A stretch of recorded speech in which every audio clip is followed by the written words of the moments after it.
Hey guys, welcome back to my channel. I know it's been a little while since I posted a video for you and I do apologize.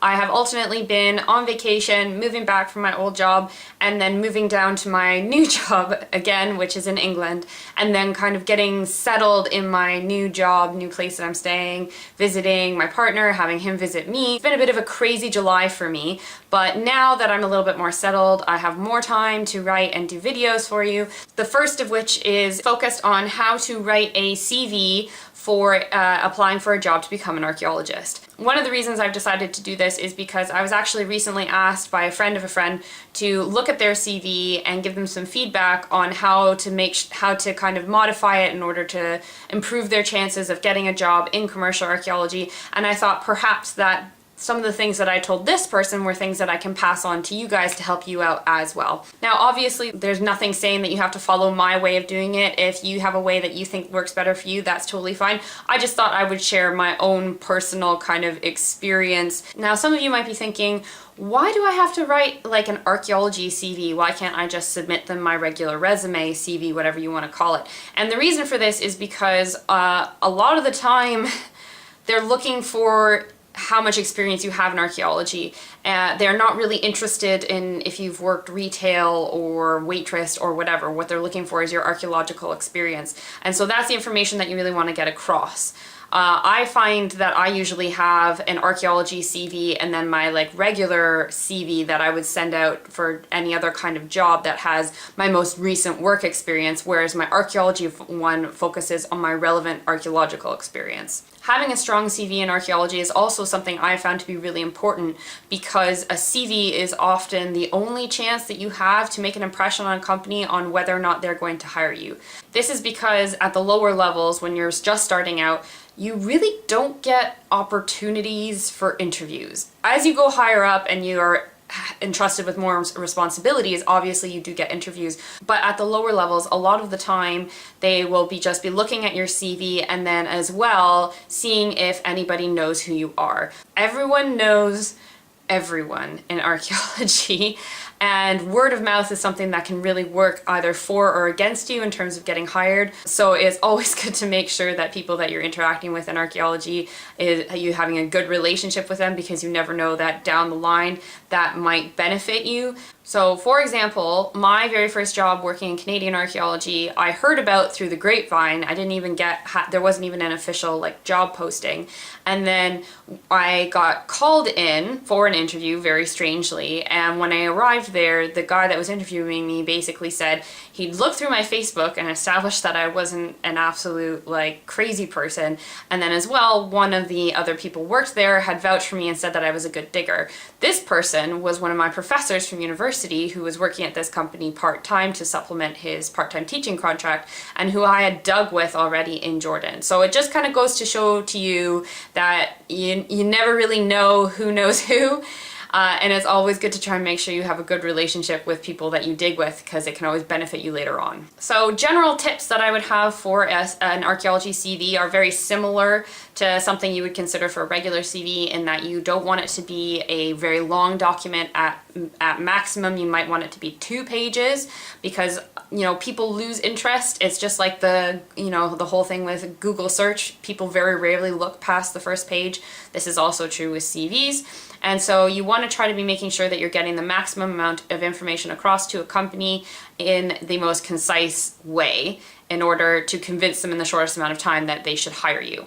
With an archaeology CV, like I've already said, you want to really emphasize the amount of experience you have doing archaeology, whether or not that's paid or it's volunteering or it's just like being part of any kind of club, any kind of digging you've done, any kind of courses you've taken. That's what you want to be communicating, that you are interested in archaeology and if you have any experience. So for this video, I've taken my own personal CV and heavily redacted and edited it and kind of made a bit of a template, which I'm going to show to you guys alternately through this video as I talk about stuff, to kind of give you an idea of how I've structured my own CV in order to, again, get the maximum amount of information across in the shortest, most concise way possible. To start off with, as with any CV, you want to have your name at the top, your full name. You also want to have your address and all of your contact info. So this would include your email and your cell phone number, because obviously if they want to hire you, they are going to have to contact you at some point. Then the way that I've structured this is I have my education coming next. So I technically have 3 different kinds of education that I usually have on my CV, which are my high school diploma, my undergraduate, and my master's. If you don't have any kind of post-secondary degrees, or say you have a post-secondary degree that's not in archaeology, don't be discouraged. You can still get in a job in archaeology.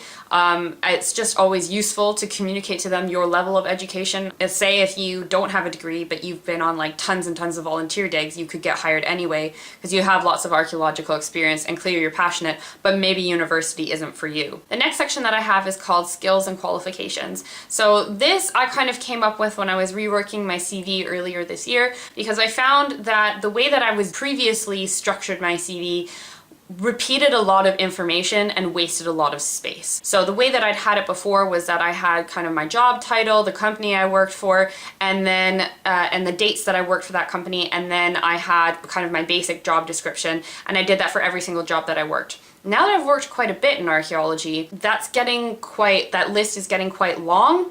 And because I've been working as a site assistant for all these jobs, the job is essentially the same, but just a different project in a different company. But I'm expected to do the same things, which is excavate and record archaeological features. So to say that over and over and over and over again on a CV, I felt was a bit waxing lyrical, so to speak. So instead, I decided to take to make myself another section called Skills and Qualifications, where I could just talk about any kind of qualifications that I had that were relevant to being an archaeologist, and then all the skills that I have from being an archaeologist, and then it's in one place at the very top of the paper for them to read. And if they want to have verification of that fact, they can look below into my relevant experience. So examples of qualifications that I have are my full clean UK driving license, which I've mentioned many times before is absolutely imperative to have if you want to have a career in archaeology that goes beyond being a site assistant. My CSCS card, which you also need to have a career in commercial archaeology. There has been recently a bunch of changes to getting a CSCS card. I will make another video about that to talk about it if you guys want me to, but you need one of these in order to enter a construction site in the UK. It basically just says that you've passed a basic health and safety test, and most archaeological sites nowadays in commercial archaeology are construction sites, so you need this card in order to be able to work. Other useful qualifications that I don't personally have, but could always beef up your CV, are any kind of first aid certificates, membership of CIFA, the Chartered Institute for Archaeology in the UK, any kind of thing for extracurricular courses that you've taken. Those kind of things will always be valuable. Next up, you want to be talking about your skills. So here I've stated that I am a seasoned and knowledgeable in the role of a site assistant and its responsibilities. Any company that reads that is going to know what I mean. Skills that they'll be looking for you to have are basic site assistant stuff, so being able to excavate, photograph, record, draw stuff. If you have any kind of specific skills relating to perhaps if you've done a specific type of site, so you're quite experienced with that era or the type of site that it is. For example, like if you've done lots of flint scatters, if you've done lots of cemeteries, if you've done lots of historic building recording, I would mention that. If you have written any reports, if you have done data entry, if you have done a survey, this is skills section is where you want to be talking about that. So now that you've told them all your skills and qualifications and told them how amazing you are potentially to be as an archaeologist, you want to actually back it up with proof. And that's where the relative experience section comes in. Personally, to kind of streamline this, I've made it into a table with 3 columns. The first one is the project and the date that I worked on it. The second one is the company that I've worked for, and then the third one is the position that I held within that company. They're all a bit self-explanatory. Project and date, I always try to give the project name because people might recognize it or they might know someone who's working on it, so that would give them a way to contact somebody to ask about you. And then as well, sometimes these things show up in the news, so they might find it interesting that you've worked on that project. And then as well, the dates are to give them an idea of the length of your experience. Obviously, the company is where I will put the company that I worked for. In terms of my field schools, I just put the institution that runs the field schools itself. In terms of the position, pretty simple. site assistants, you need to put site assistants. If you've just been a volunteer, you can put that down. If you've been a volunteer that's also a supervisor, make sure you put that down. If you've been a surveyor or whatever, you're just putting your job title down so they can get an idea of what your role was. Obviously, in terms of the relevant experience, you just want to be putting your archaeological experience down. They're not going to be really interested if you have been working in retail, waitressing, receptionist stuff, which is what I did, or whatever. If perhaps this is your first time writing an archaeological CV and you feel like you should put that down to prove that you've held a job before, that's perfectly fine. But as you move on in your career, you really only want to have your archaeological stuff in there. Once you've finished talking about all your relevant experience, the last bit is you can talk about your references. So you either have the choice of putting references upon request, or you can include your references. I like to include them simply because, like I've said, everyone kind of knows everyone. So if they look at my CV and they see the name and they know the name, then they might end up thinking to themselves, oh, I know that they would hire only good people, so that must mean that this person is decent at their job. Once you've finished writing your actual CV, you now need to send it to companies. If you're really eager to get into the workforce and you don't want to wait for an advert to show up, you can find companies yourself and proactively send them your CV to submit it for consideration.